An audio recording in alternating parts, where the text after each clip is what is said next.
বাংলাদেশের মামারা অবশেষে কি তোমরা মুস্তাফিজুরে নিয়ে কি শান্তি পাইলা? কারণ তোমরা যেইভাবে মুস্তাফিজুরে নেওয়ার জন্য উঠতে পরে লাগছিলা, তোমাদের এত বড় সিরিজ মনে হইতেছে তোমরা কোন অস্ট্রেলিয়ার সাথে সিরিজ খেলতেছো বা কোনো বিশ্বকাপের বড় সিরিজ খেলতেছো। এইভাবে তোমরা সামান্য জিম্বাবুয়ের সাথে একটা সামান্য 5টা ম্যাচের টি20 ম্যাচের সিরিজ, সেই ম্যাচের জন্য মুস্তাফিজুরে নিয়ে গেলাগা।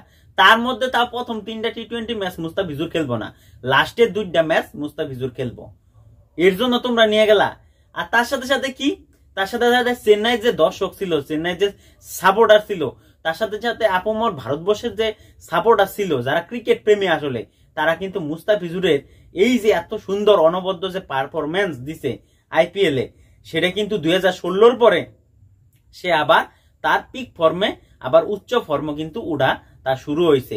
সে জসপ্রীত বুমরার সাথে পূর্বল ক্যাপ শেয়ার করতেছে 14টা উইকেট নিয়ে।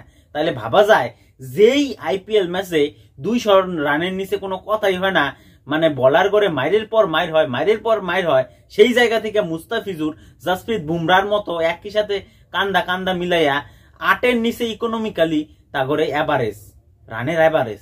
তাহলে বোঝা যাবো যে মুস্তাফিজুর কি পরিমাণ ফর্মে আছে আর কি পরিমাণ সে শিখতেছে। তাও আবার বিভিন্ন দেশের বড় বড় দিগ্গজ টি20 ব্যাটার করে সামনে যেইভাবে বল করতেছে, তাও আবার রান কম দিতেছে। গত ম্যাচেও সে 15তম ওভারে ম্যাডেন দেয়, যেখানে শশাঙ্ক সিং প্রত্যেকটা ম্যাচের হিরো, সেই জায়গা থেকে শশাঙ্ক সিং এর সামনে বল করে কিন্তু সে ম্যাডেন ওভার দিল। তাহলে সেইটা 4টি খানি কথা না। আর সেই জন্য বাংলাদেশের মামারা তোমরা কি নিয়ে গেলাগা আরামে তোমরে জিম্বাবুয়ের সাথে খেলাবার। এর জন্য তোমরে ক্রিকেট উন্নত হয় না। কারণ 2024 সালে আয়াও যদি তোমরা জিম্বাবুয়ের মতো টিম রে এত প্রায়োরিটি দাও, তাহলে তোমাদের ক্রিকেট তোমরা কত উপরে তুলছে সেটা আমার বোঝা শেষ। কারণ জিম্বাবুয়ের সাথে তোমাদের লোকাল প্লেয়ার যেগুলো আছে সেগুলারে দিয়ে খেলাই তোমরা সেখান থেকে ভালো পারফরমেন্স নিতে পারো। এরকম মুস্তাফিজুর যেখান থেকে আইপিএল থেকে কিছু শিখতেছে, বড় বড় ব্যাটার করে কিভাবে ফেস করা লাগে, সেটা ওয়ার্ল্ড কাপে কিন্তু তার কাজে লাগবো, মুস্তাফিজুরের কাজে লাগবো। আর মুস্তাফিজুরের কাজে লাগা মানে সমগ্র বাংলাদেশ টিমের কাজে লাগা। তাহলে সেইটা তোমরা ভাবলা না, না তারে নিয়ে ইয়া পড়লা। আমি মানি যে কোনো দেশের ফার্স্ট প্রায়োরিটি থাকে কোনো প্লেয়ার তার দেশের হয়ে খেলুক, কিন্তু এই জিম্বাবুয়ের সাথে খেলাটা কিন্তু তোমাদের ফার্স্ট প্রায়োরিটির মধ্যে পড়ে না। তোমরা যে কোনো ব্যাটার দিয়া তোমরা খেলার পাও, তোমরা সমূহ বাইরে দিয়ে তোমরা সবকিছু করাবার পাও যদি, তাহলে মুস্তাফিজুরের কি দরকার এই জায়গা থেকে?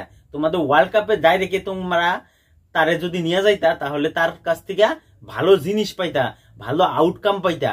কিন্তু না, তোমরা জিম্বাবুয়ের সাথে তোমার সিরিজের জন্য তোমরা নিয়ে গেলাগা। তো আপমর চেন্নাইয়ের দর্শক কিন্তু সেটা অবশ্যই হতাশ হয়ে গেছে। তারে ভালোভাবেই বিদায় দিছে যে তার মতো বলার তাদের দলে আরো চায়।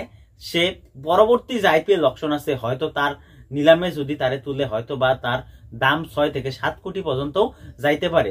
কিন্তু তোমাদের বাংলাদেশ দলের যে এই ছোট মনোভাবনাটার জন্যই হয়তো তোমাদের বাংলাদেশ দল, ক্রিকেট দল কিন্তু উঁচার দিকে উঠবার পায় নাই। তাহলে বুঝুন লাগবো তোমরা এই ছোট মনোভাবনাটা দেখানোর কারণেই, তোমাদের ম্যানেজমেন্টের এই ছোট মনোভাবনা দেখানোর কারণেই কিন্তু আজকাল বাংলাদেশ ক্রিকেট বোর্ড এত নিচেই এখনো পড়ে আছে, গ্রাউন্ড লেভেলে এখনো পড়ে আছে। তো আমার সাথে যদি একমত হও অবশ্যই কমেন্ট করে জানাও।